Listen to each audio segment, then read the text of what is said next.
शुभ सकाळ पिलामाने आज आम तृतीय श्रेणी आम भाषा आम साहित्य बहिर भासी जा मोर कागज डंगा कविता विषय पढ़ा। प्रथमे कविता आवृत्ति करवा एवं परे परे तार सार कथा जानिबा।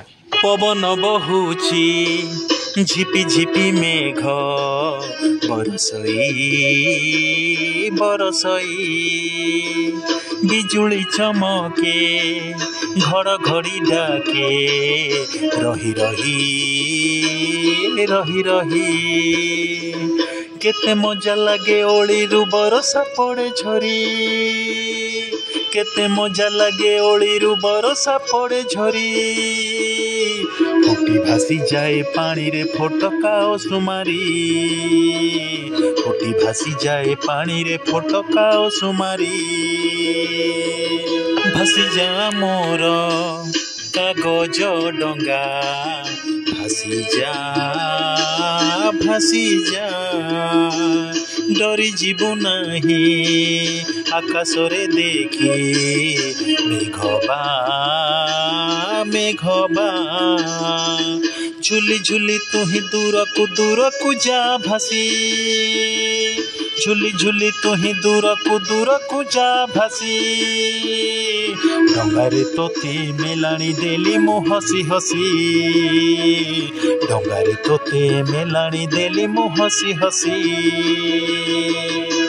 वर्षा ऋतुरे झिपि झिपि वर्षा सांगकु सुलुसुलिया पवन बहुथाए आकाशरे बिजुली चमकुथाए घड़घड़ी मारुथाए ओली तले वर्षा पानी बही जाउथाए सेथिरे असु मारी पानी फोटका फुटी भासी जाउथाए सही वर्षा पानी सुअरे पिलाटीए तार कागज डंगाटीकु भसाई देउथाए तार कागज डंगाटीकु बिजुली घड़घड़ी ओ मेघकु न डरिबा पाई कही हसी हसी विदाय देउथाए। एबे कवितार अन्य पदकु आवृत्ति करिबा। कार्तिक मासे बोईत मेलाई दरिया रे साधबे आमर जाउथिले दूर देश पारे झड़ तोफान को नथिला तांकर तिले डर झड़ तोफान को नथिला तांकर तिले डर आसुथिले फेरी आषाढ़ सारी कारबार आसुथिले फेरी आषाढ़ सारी कारबार। पुणी अन्य पदरे कवि कौन लिखिछंती आसंतु आवृत्ति करिबा। बोईतरे भरी धन दौलत होई खुशी फेरुथिले घरे दरिया पारिरू मिलीमिशी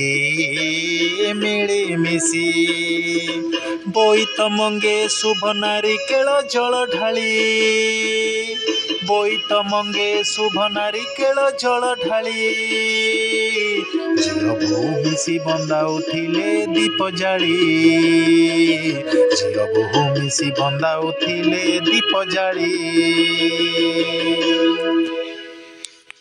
जाइछि से काल आसीछि रे एबे नुआ बेला पारादीपे आसी लागई जहाज भेला अटकी गलु की कथा मोर शुणी जा भासी अटकी गलु की कथा मोर शुणी जा भासी विदाय देउछि तोते मोहि एबे हसी हसी विदाय देउछि तोते मोहि एबे हसी हसी। या परे आमे शेष पद को आवृत्ति करिबा। एई हाते तोते गढ़िछि मु केते भरोसा रे खेलिछि तो साथे एही परी केते बरसा रे भासी जा मोर कागज डंगा भासी जा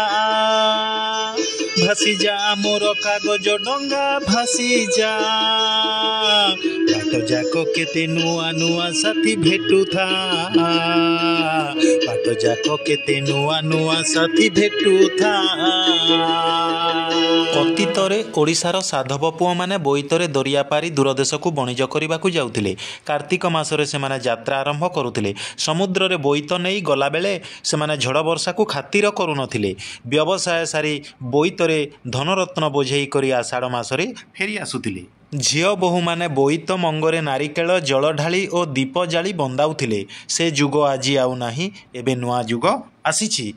ପାରାଦୀପରେ ବନ୍ଦର ତିଆରି ହୋଇଛି। ପାରାଦୀପ ମୁହାଣରୁ ଜାହାଜ ବାହାରି ସମୁଦ୍ରରେ ଦୂରଦେଶକୁ ବାଣିଜ୍ୟ ପାଇଁ ଯାଉଛି।